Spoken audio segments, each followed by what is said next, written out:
Ladies and gentlemen, this is a very special day in Key Largo, June 1st of 2013, and look at what happens on Michael Fazio's homepage. She comes up with 1,000 subscribers, 300,000 views, and we go down on the bottom. I'll show you that this is accurate because I put a cursor over this time right here, and I'm going to double click.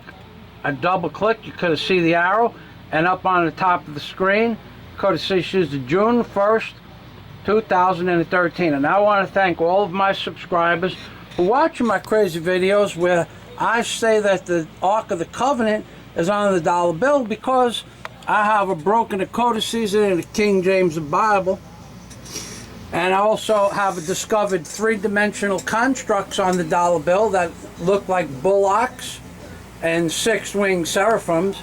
And nobody in the world has challenged even one discovery that I say I haven't made, because the discoveries that I say I haven't made, including the Ark of the Covenant, which is encrypted into the pictography of the back of the $1 bill. It's there, and nobody will take my challenge.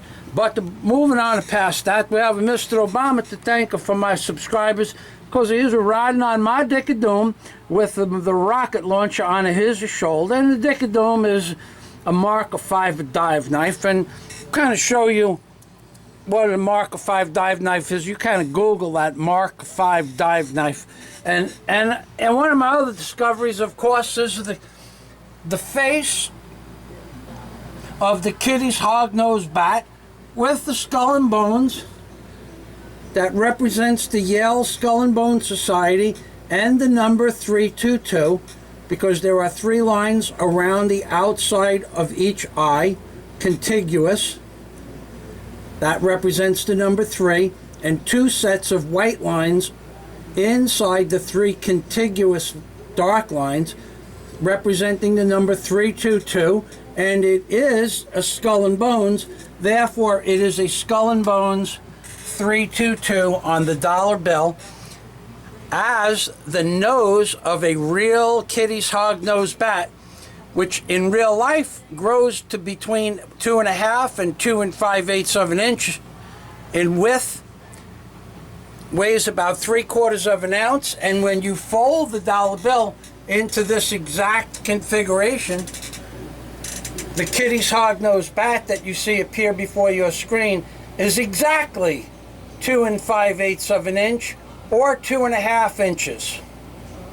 Depends on how you measure it. But a real bat could be 2.5 or 2 5/8. That's in the encyclopedia and in the books that depict Kitty's hog-nosed bats. So do you think it's just a chance coincidence that there's a Kitty's hog-nosed bat on the reverse of the $1 bill? And when you fold it in this exact configuration, the outermost wingspan is 2.5 inches. And the real Kitty's hog-nosed bat is 2.5 inches. I believe it was placed on the dollar bill by an ancient race of alien beings, or an ancient race of beings that originated on this planet, moved to other planets, and came back. But either way, the pictographs on the $1 bill are not human in nature. They cannot be, and I have proved this in my book, Angels on the Ark. There are too many complex constructs, be they non-Euclidean optics, which appears on the $1 bill, which is right here before you on your screen, a non-Euclidean 3-dimensional construct of a bullock and the 6th-winged seraphim, when folded in that exact configuration on either end of a $1 bill.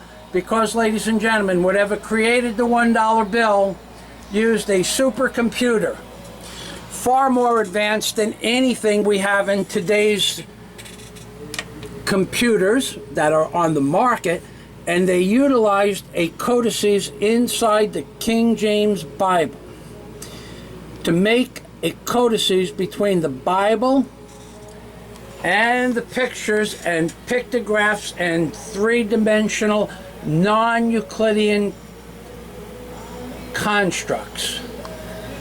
and of course the Ark of the Covenant. And if you don't believe me, just bet me $10,000 and I will pull out all the proofs I have that I haven't shown this world, and I will kick your ass in a public debate, take your $10,000, which is really $20,000 because $10,000 goes into the logistics, $10,000 for the wager. Put in an escrow account, and I will kick your ass in a public debate, take your money, and go on vacation. And this is Michael Fazio. And remember, ladies and gentlemen, what are you going to see right now? That's right, I'm working in my backyard. I'm the world's greatest Bible expert when it comes to the words in the Bible and what they really mean. Because the Bible does not have anything to do with God. Never did. The Bible is a false doctrine that it was created by godlike entities. According to the Bible, the miracles that these entities perform are godlike. Therefore, they're God, and they control this world with all the different major religions, but not a meditation and not a Zen Buddhist meditation or Tibetan yoga. No. Those philosophies will bring you to what is maybe called the God, but when you get there you say, this is really not a God, this is just a nice place to be. But in the books, and in the real world, their God is money, ladies and gentlemen. Their God is the root of all evil.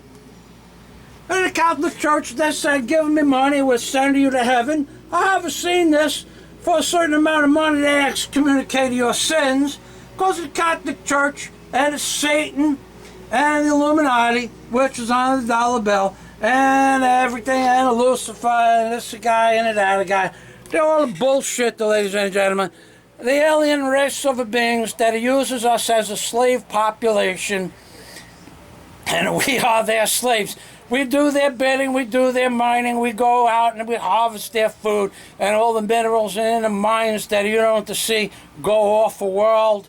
We do all of that, the shit for them, and they give us the small change. We call it in Italian, in New York City, call it the chump change. It's like having change of a $20 bill in your pocket. Anybody that keeps the change of a $20 bill in their pocket back in the 1980s, he'll laugh at you. That's right. Big John, he never even carried less than anything less than a 50.